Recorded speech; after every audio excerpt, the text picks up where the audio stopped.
Mario Kart World is right around the corner, and it seems like the game will take the franchise in a fresh new direction. Which is great, because after more than 10 years of Mario Kart 8, it could use it. However, this does mean the game might not really be what you're looking for if you're a fan of the tried and tested formula of the past decades. So if Mario Kart World does turn out to be something that's not up your alley, or if you don't want to get a mortgage just to be able to play this game, you might want to check out an older game in the franchise you haven't played instead.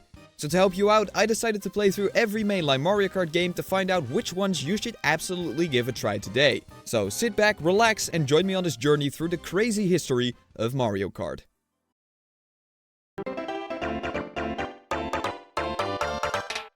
The first game in the series was Super Mario Kart, released in 1992 for the Super Nintendo, where racing becomes an adventure. I think they misspelled torture. This game was unique in its multiplayer capability compared to most racing games out at the time. Funnily enough, it wasn't even supposed to be a Mario game when development started, but only became one after the developers thought it looked better with Mario characters sitting in the karts. The game features Mario, Luigi, Peach, Yoshi, Bowser, Koopa, Toad, and Donkey Kong Jr. for some reason. But all in all, it's a pretty decent character roster. The characters race across 4 cups with a total of 20 different tracks made up of a couple of different themes. Rainbow Road being the only unique one because all the other themes have multiple track layouts. This means a lot of the tracks feel very repetitive, unfortunately, but I do think everything looks really nice and vibrant. In that regard, this game actually aged fairly well, but that's about the only aspect. Seeing that because of the SNES's capabilities, or more so lack thereof, all tracks are completely flat and depth perception is basically non-existent. There have been about a million times where I thought I would easily make a corner, but then ended up falling off the track through a gap of about 1 pixel wide. And man, it takes Lakitu so f***ing long to put you back on the track that by the time you've respawned, everyone else has already finished the next 3 races. It also doesn't help that the controls are, frankly, abysmal.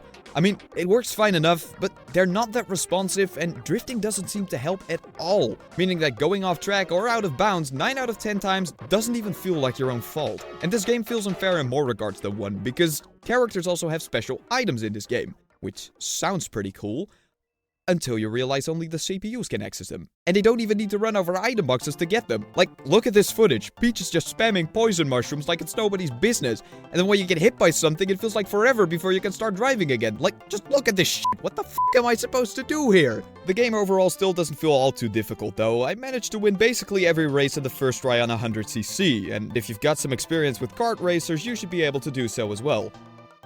Until you reach the Special Cup. The difficulty spike here is straight up unprecedented. I tried so many times, but I couldn't win if my life depended on it. The CPUs just suddenly start flying in this cup for some reason. And the worst thing about this is that if you finish outside the top 4, you'll have to restart the race, which you can only do 3 times before your lives run out, meaning you'll be playing the same shit over and over again, and I don't think I've ever gotten this mad in a Mario Kart game. That was fine though. Overall, Super Mario Kart is fine for what it is, and you can't really expect much more from a kart racer on the Super Nintendo, but today this game just feels unfair, and it did not age well at all when looking at game mechanics. They're still fun to be had, and playing this with someone else on an actual SNES is probably gonna be a pretty awesome experience, but I don't see myself going back to this one very soon.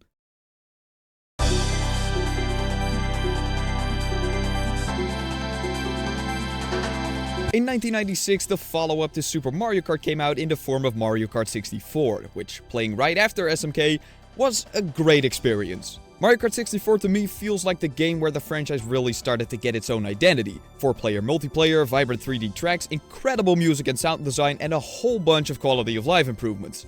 Visually, the game was a huge improvement, with all the tracks now being in 3D. The characters were still 2D sprites, but that's probably a necessary evil to make the game run smoother, and it's honestly not even that noticeable. Speaking of the characters, the roster underwent a few changes. Donkey Kong is now in the game instead of DK Jr., which just makes way more sense, and Koopa was swapped out with Wario, who has considerably more personality. Which was definitely a good choice because all characters actually have voices now, meaning each individual character shines a lot more compared to SMK. But Koopa is a way better character than Wario. He was with his franchise from the start, and Wario is just a... All the special items the characters had are now gone as well, which I feel is a great development because this game feels a lot less unfair than Super Mario Kart. I mean, there's still rather excessive rubber banding, but that does keep the game from getting too easy. The rest of the items for the most part have stayed the same, but lots of good stuff like the blue spiny shell and golden mushroom were introduced. Mushrooms unfortunately don't work that well for some reason though. As you can see here, I'm completely spamming a golden mushroom, but I'm not getting any closer to Bowser. Still more fair than SMK though. But the biggest improvement that 64 had over Super Mario Kart is the track design. With the 64's 3D capabilities, the developers could finally go all out with the tracks instead of just making Flat Square 1 or Rectangle 3. And man, this game has some solid tracks. Calamari Desert, DK Jungle Parkway, Bowser Castle, Royal Raceway, all absolutely awesome layouts that are so much fun to race around. There still are a good amount of not so great tracks, but for the first 3D game in the franchise, I think overall it still holds up. But the most iconic track of them all is this game's Rainbow Road. Completing a race on this track takes a whopping 6 minutes. This does make it somewhat draggy, but honestly, I couldn't care less because it allows me to listen to this track's amazing soundtrack for longer. This song genuinely gives me a feeling of wonder and nostalgia, even though I didn't even play this game as a kid. They absolutely nailed this, and all the other music is fantastic too, giving this game its own distinct feeling compared to the others in the franchise. And finally, the battle mode is a superb upgrade to Super Mario Kart as well. Now with 4-player multiplayer and way better map design, this is really where Mario Kart 64 shines. It's not all sunshine and rainbows though, because I do have a fair amount of complaints with this game. The controls are once again not amazing. Making quick steering adjustments is just not an option, which means you'll be running into a lot of items accidentally. This might be a positive for the multiplayer, but in single player this can get ridiculously annoying. There's also still a ranked out system that prevents you from continuing if you finish outside the top 4. You don't have a restricted amount of lives anymore though, so I guess it's a little better than Super Mario Kart, but I'd rather just not have this at all. There's quite a few other minor inconveniences that seem like weird additions, like spinning out when turning too quickly on the higher CCs, walls that work really weird, etc. So this game is by no means perfect. However, I do think this game can be seen as the birthplace of modern Mario Kart, and it did a lot of things right. Overall, Mario Kart 64 is a great multiplayer experience and a pretty decent single-player experience with a handful of imperfections. It definitely has aged, but it's still very playable.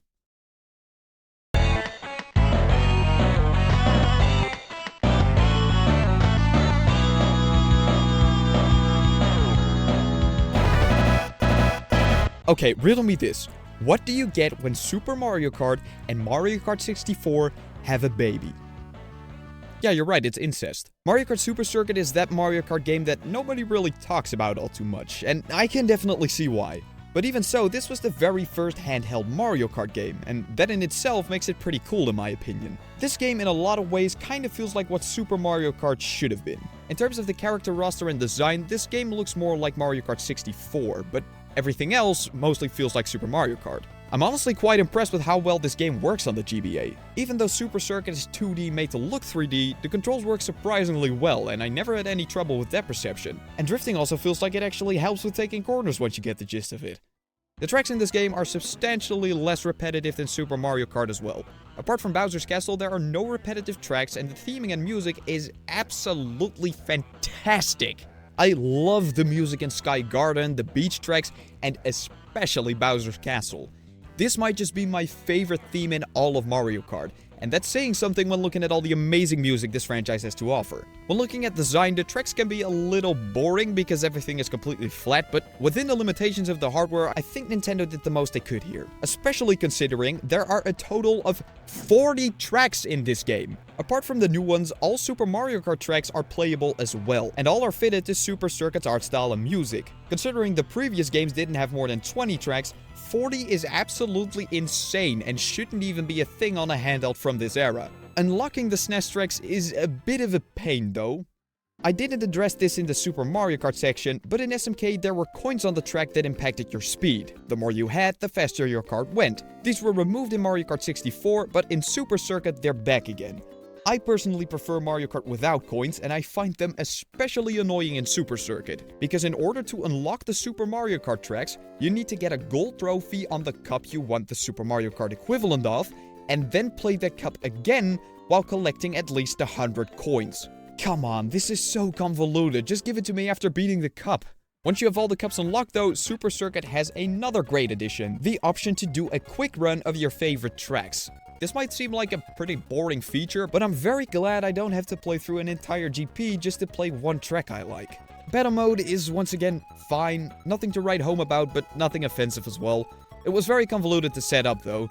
Looking at the complete picture, I think Super Circuit is honestly a solid first attempt at a handheld Mario Kart, with one of the most comfy atmospheres out of all the games. It does still have its flaws, and it definitely has aged, but it all works decently well, and I must say, I was very surprised with how much fun I had with it.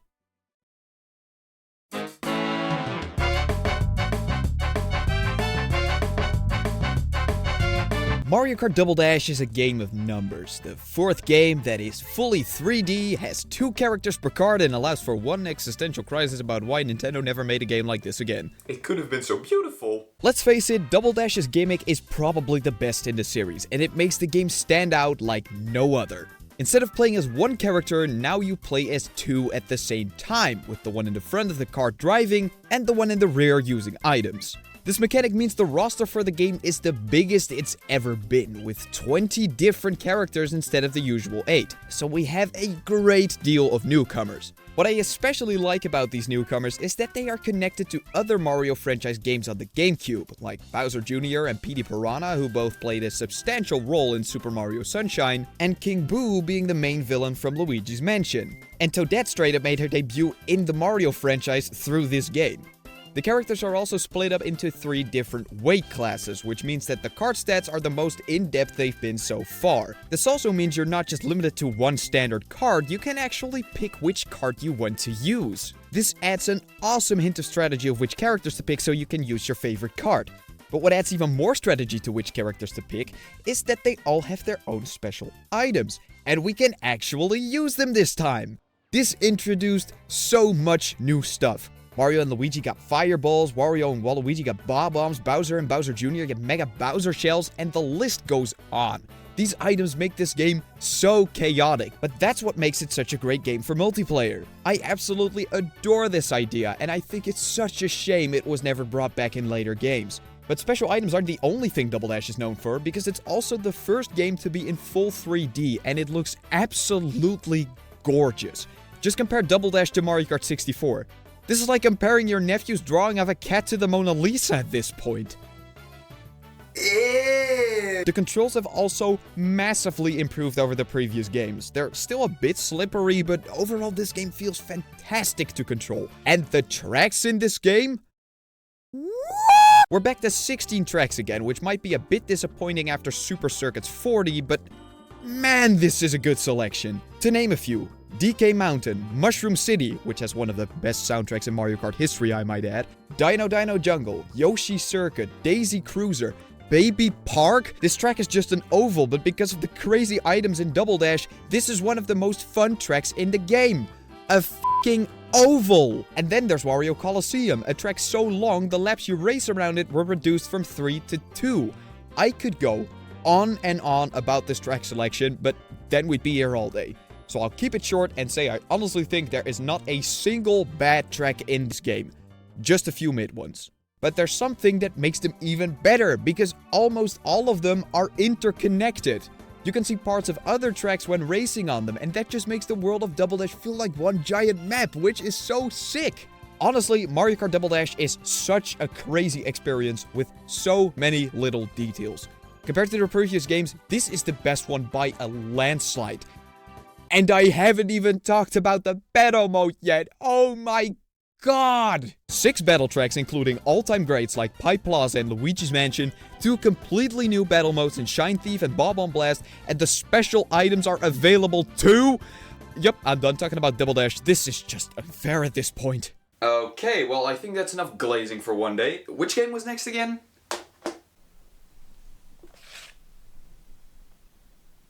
Well, I guess I spoke too soon. Mario Kart DS, the second handheld game in the franchise, is one that I hold very dearly, because this was the first Mario Kart I ever played. But I'll try my best to stay as objective as I can in my coverage of this one. So when we first start up this game, we are greeted with the most upbeat music yet that I could vibe to for hours. And when we start a Grand Prix, we can see quite the interesting character roster. Of course, it's much smaller than Double Dash because, well, We're on a handheld, but it's still a pretty fun roster in my opinion. And that's mostly down to the two newly introduced characters. Drybones makes his first appearance here, which feels a bit random, but it's nothing compared to our second newcomer, Rob the Robot. Why Nintendo put him in here, I still don't understand, because he isn't even a Mario character, but a toy that was bundled in with some NES systems back in the day. Even so, he feels right at home here for some reason. They even made a cart that looks like he has legs, which I find a hilarious addition. Speaking of cart design though, they went all out this time. A plane, a tractor, an excavator, and a fucking tank? This is crazy, but again, it feels so natural to Mario Kart. And then there's the stats of each card. Nintendo went crazy this time, introducing a whole bunch of stats we had never seen before. And for this reason, each card feels incredibly unique in its handling, which gives you an actual reason to pick one card over the other. Once we pick a card, we can select a GP, and oh my god, is that 8 different cups I see? So Mario Kart DS, a game for a handheld with the graphical capabilities of a peanut, got 32 fully 3D tracks on it. What the f***? There are 16 new tracks, with a lot of them being amazing, like TikTok Clock, Airship Fortress, Delfino Square, and the best track of the entire franchise, Waluigi Pinball.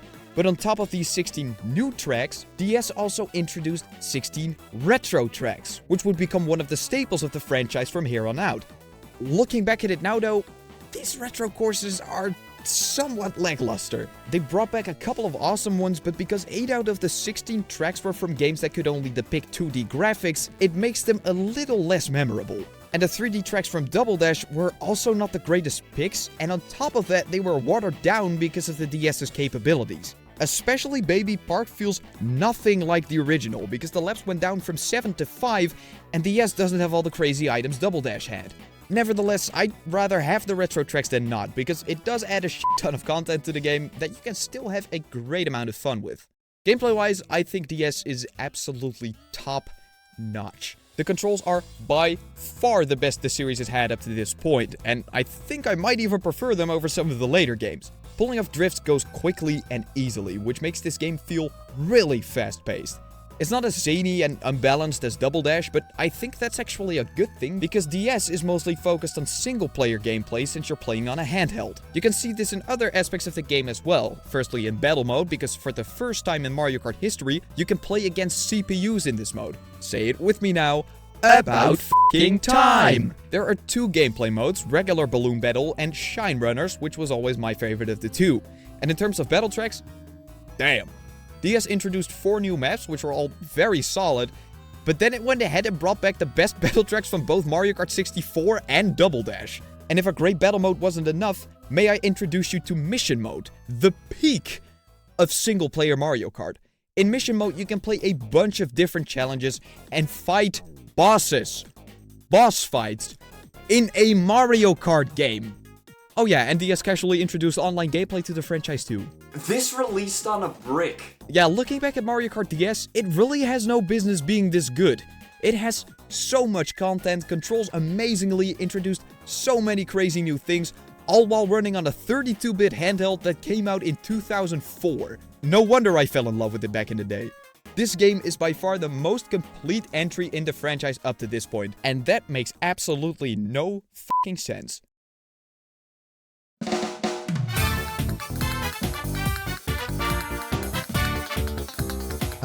Mario Kart Wii, the one that seems to be everybody's favorite. And to me, that's no surprise. Though Mario Kart has always been more of a casual gaming experience, the Wii and its motion controls made Mario Kart fun for literally everybody. Which is probably why it sold so well compared to the previous games. The Wii wheel was the staple of this Mario Kart generation. Just grab a Wii remote, shove it in this plastic contraption, and now you have a wheel. Awesome! Now I can suck at Mario Kart and look stupid at the same time! I've always found it funny it says on the back of the cover Mario Kart Wii is compatible with a Wii wheel. Like, duh, it's a piece of plastic, of course it's compatible. Wii Sports Resort doesn't claim it's compatible, but that doesn't change the fact it feels way more natural to throw a frisbee with the Wii remote in this thing. With the Wii wheel also came the addition of automatic drifting, further emphasizing this game's accessibility. This was a really smart decision by Nintendo because now everyone could play regardless of gaming experience. I never use the Wii wheel anymore though. It's fun and all, but using a stick to drive is just so much more precise. Picking a character for a race. Oh my god. Now this is a character roster I can get behind. 26 characters with a great amount of returning favorites and awesome newcomers like Rosalina, the Mii's, and Funky Kong? This is such a random addition, but I love that he's here. His energy fits perfectly with Mario Kart, and he's been one of my favorites ever since unlocking him. All the characters are once again split up into 3 different weight classes, with each weight class having its own vehicles. But wait, are those bikes? So Mario Kart Wii introduced bikes to the franchise. These can do wheelies to get a speed boost, and some of them have a new drifting style called inside drift, which allowed for taking corners way sharper than with the regular outside drift. This did make the bikes OP as hell compared to the karts, but I still love their inclusion here considering this is the only game featuring bikes in this way. And again, the stats on all the vehicles are crazy as well, and I simply adore it. Like in DS, this gives each vehicle its own character, and it allows for a bunch of different driving styles, which makes trying out different vehicles in this game very exciting. Something else that adds to the excitement of this game is the trick mechanic that was introduced. Now when you hit a ramp, you just shake your Wii remote and your character performs a trick, giving you a little speed boost when you land. To accommodate this new mechanic, quite a few tracks got this new half-pipe ramps that you can also trick off of. This allows for some big-ass shortcuts, and it definitely helps with the overall pace of the game. Tracks like DK Snowboard Cross, Rainbow Road, and a whole bunch of others were littered with them. But they were also added to a bunch of retro tracks, giving you more reason to play them in this game. The new tracks that were introduced were once again top-notch. I genuinely think there are no bad ones here. Some of my favorites being Moonview Highway, Wario's Gold Mine, and the most iconic of them all, Coconut Mall. For some reason, this makes for a perfectly balanced track. The escalators, shortcuts, cars trying to run you over, and the incredible soundtrack make this still one of my absolute favorite tracks in all of Mario Kart. But not only were the Nitro tracks amazing, the retro tracks this time around were great as well. Now that the hardware was actually somewhat decent, various tracks did not need to be compromised just to be able to run properly. And on top of that, they only added 2 tracks from the SNES and the GBA, focusing more on the 3D consoles. Because of this, the retro courses don't even feel retro, and to me it seems they could have been introduced in Wii as well. Gameplay on all the tracks feels very fluid too, but there's one aspect of it that this game is most known for. The item balance. If there's one game to call brutal for its items, it's Mario Kart Wii. Playing a game on here, you can just be hit with blue shell after shock after red shell. It is quite frankly insane. Sure, this doesn't happen in all the races, but when it does, it can be absolutely gut-wrenching. Otherwise, every aspect of the racing here is incredible, and I very much like going back to this game because of it every so often. The battle mode though, while the selection of maps is great, there's only 2 battle modes and you are forced to play them with teams. And for some this might not be that big of a problem, but I think the most fun part of this mode was playing individually against friends, and that's something that gets taken away here. But I want to end this section on a positive, because this game still has an awesome community that keeps playing it online. I've never done this, but the fact that so many people still keep this game alive definitely shows you how much it means for so many. And rightfully so, because Mario Kart Wii is an excellent experience with a lot of excitement that still manages to capture me every time I play it. But damn it, it's not compatible with the Wii Zapper. Oh, for f***'s sakes, Nintendo!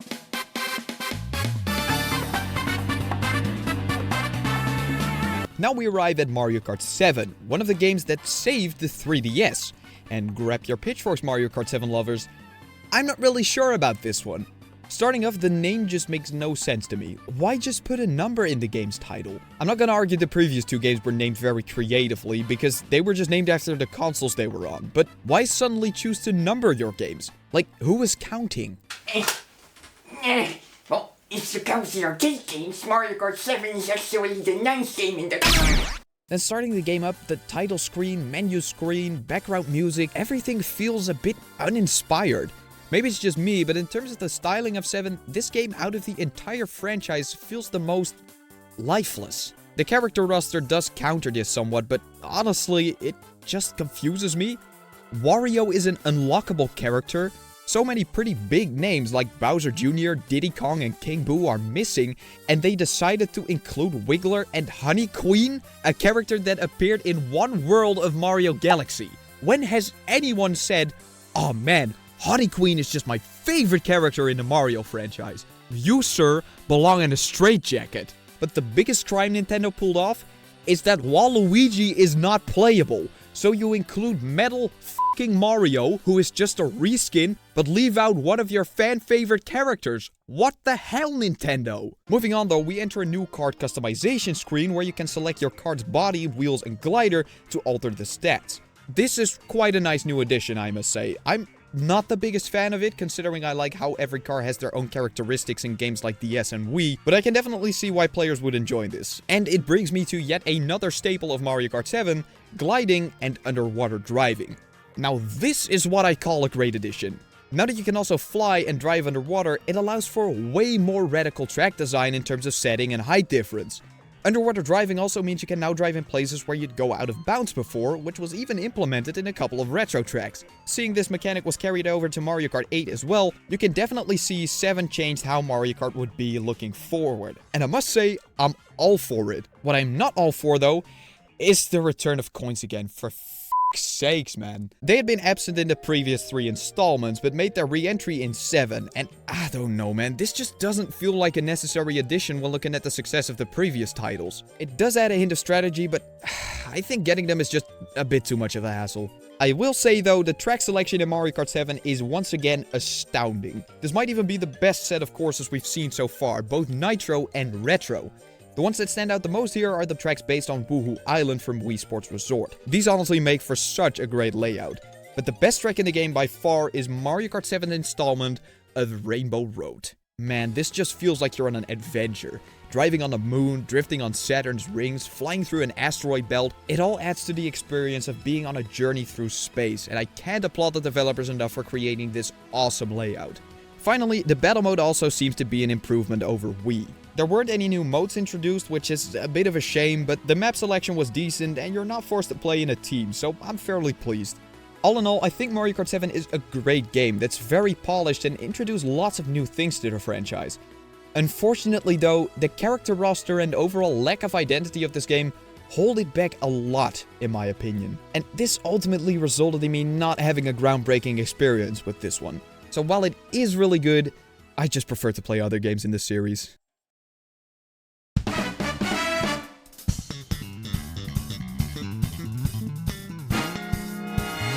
And here we are. We've made it to Mario Kart 8 Deluxe.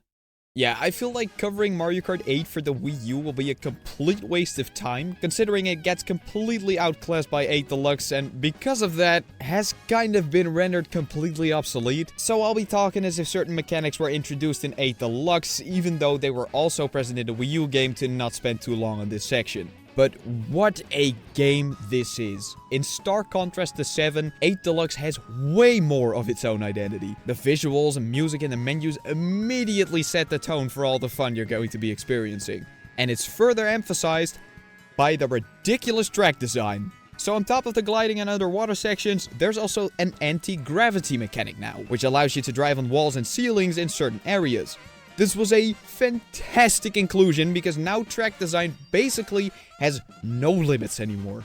You could think of the craziest layout and it would be possible in this game, and it definitely was used to its full potential. The tracks introduced were absolutely insane because of this, and a bunch of retro courses got a complete overhaul to include the anti-gravity too. On top of that, there are now tracks based on different Nintendo franchises as well. For example, Hyrule Circuit based on The Legend of Zelda, Big Blue based on F-Zero, and Animal Crossing based on Animal Crossing. Not only are the tracks fantastic, there's also a stupendous amount of them. If you include the booster course pass, Mario Kart 8 Deluxe has 96 tracks. For reference, that's as many as the previous 3 games combined. Oh yeah, and did I mention it has 5 different rainbow roads? The amount of content in this game is ridiculous. And the same goes for the characters. There's 50 of them. I do despise the fact that a bunch of them are reskins, but still, 50 characters, including ones from other franchises, is insane. Then there's the overall gameplay. Everything feels so polished. The game is balanced, the controls are amazing. Most of the tracks are an absolute joy to race on, and now there's even a 200cc mode which just makes your kart fly and is such a good addition for more skilled players. And the music, oh my god guys, the music! Everything is fully orchestral with a lot of jazzy influences that give this game so much of its own identity. Do I even need to get into the battle mode at this point? Balloon Battle and Coin Runners are here again, but now Bob on Blast and Shine Thief have made their return from Double Dash as well. And on top of that, a new mode called Renegade Roundup is introduced, which is basically cops and robbers but in Mario Kart. I usually do not care too much about the battle mode, but in Mario Kart 8 it is absolutely incredible. There are still a few things I'm not that fond of in this game, like some of the booster course tracks are a little underwhelming, and I wouldn't have minded if there were no coins in this game, but looking at all the positives, these complaints feel like minor inconveniences. The thing is, I could go on and on about this game, but I think you get the gist of it by this point. 96 tracks, out of which a lot of them are some of the best in the series, 50 characters, crossovers with other Nintendo franchises in terms of courses and characters, a 200cc mode, the most extensive battle mode we've ever seen, and a fantastic online mode that I haven't even mentioned yet. Mario Kart 8 Deluxe is the best entry in the series by a landslide based on the amount of content alone. But when 90% of that content is great as well, there's just no competition anymore. Mario Kart World will have to do a lot to outclass this game, but even if it does, I think Mario Kart 8 might stay relevant a lot longer than you might expect, because that install base is not gonna be disappearing anytime soon. Phew, getting through all those games sure was an undertaking. Now, I don't want to just rank these because that has been done about a million times before, and Mario Kart 8 is obviously the best one. So instead, I want to give my recommendations for a single-player experience, a multiplayer experience, and the game I was most surprised by throughout my playthroughs.